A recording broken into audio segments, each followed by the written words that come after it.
Hello everyone, welcome to my channel. आज हम पढ़ेंगे क्लास 8 का 8 चैप्टर हिंदी का। यह सबसे कठिन समय नहीं।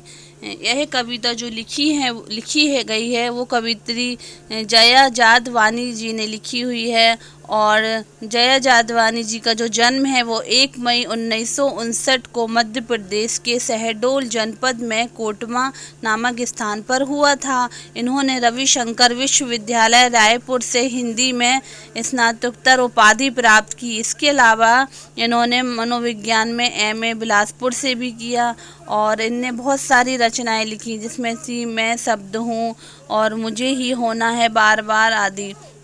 बाकी जो इसमें जो कविता जो हम पढ़ने वाले हैं, इसमें जो जया जादवानी जी हैं वो इसमें बताती हैं कि मानव को कठिन परिस्थितियों में भी निराश नहीं होना चाहिए और वो निराश ना होने की सलाह देती हैं।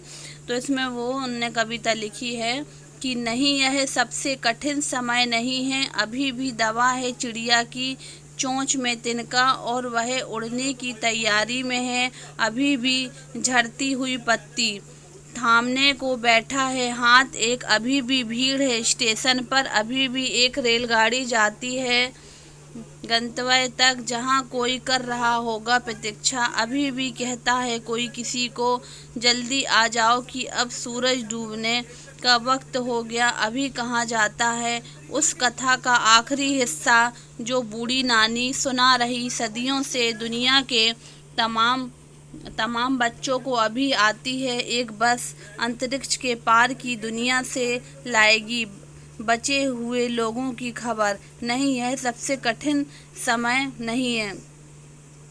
तो इसमें कवित्री जी कहती हैं, इसमें जो झरती का मतलब होता है गिरती और थामने का मतलब होता है सहारा देना। तो इसमें बताया गया है कि कवित्री मनुष्य को संबोधित करते हुए कहती हैं कि यह सबसे कठिन समय नहीं है, इसलिए उसे निराश नहीं होना चाहिए इंसान को। इस बारे में वो उदाहरण देते हुए कहती हैं कि चिड़िया अपनी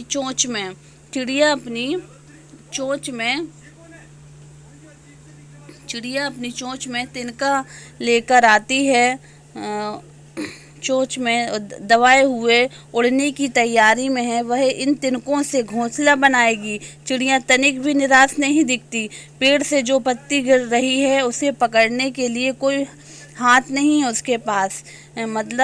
इसका मतलब ये हुआ कि मुसीबत के समय या तुम्हारे कदम डगमगाते ही कोई सहारा देने को तैयार बैठा है। वे तुम्हें गलत मार्ग पर जाने से बचाएंगे।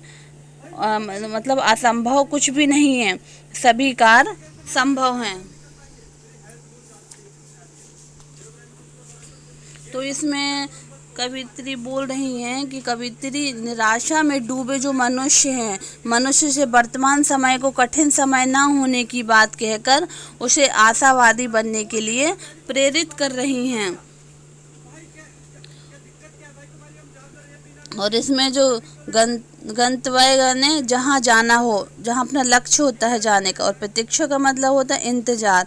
तो इस कविता में कवित्री कह रही हैं कि मनुष्य को आशावादी होने का संदेश देती हुई कहती हैं कि रेलवे स्टेशन पर अब भी बहुत भीड़ है, मतलब लोग एक जगह से दूसरी जगह पर आ जा रहे हैं, रेलगाड़ी अपने गंतव्य पर अभी भी जा रही है, इस रेलगाड़ी से आने वाले का इंतज़ार उनके लिए प्रिय है। मतलब कोई भी अगर हमारे पहचान वाले हमारे रिश्तेदार आ रहे हैं, है ना, तो या हम कहीं जा रहे हैं तो वो हम इंतज़ार करते हैं, हमारा इंतज़ार वो करते हैं, हम किसी का इंतज़ार करते हैं, तो उनकी बेचैनी से प्रतीक्षा कर रहे हैं। कोई किसी को मन ही मन कह रहा है कि सूर्य की छिपने का समय हो रहा है, इसलिए जल्दी से आ जाओ। लोग अभी भी एक दूसरे के सुख दुख का ध्यान रख रहे हैं। मतलब कवित्री बता रही है कि आज के समय में भी लोग एक दूसरे का सुख दुख का ध्यान रख रहे हैं। ऐसे में हम कह सकते हैं कि यह सबसे कठिन समय नहीं है, क्योंकि आज भी हमारे पहचान वाले, हमारे जो प्रियजन हैं, जो हमें चाहते हैं, वो आज भी हमारे सुख दुख में हमारा साथ देते हैं। ऐसे वातावरण में भी हमें सक्रिय रहना चाहिए। हमें अपनी निराशा छोड़कर कर्तव्य के पथ पर बढ़ते जाना चाहिए। और इसमें यह कहना चाह रही हैं कवित्री जी कि लोगों को अपनों का इंतजार है, वे उनके लिए बेचैन हैं। ऐसे में यह सबसे कठिन समय नहीं है, सभी परिस्थितियों में कार्य संभव है।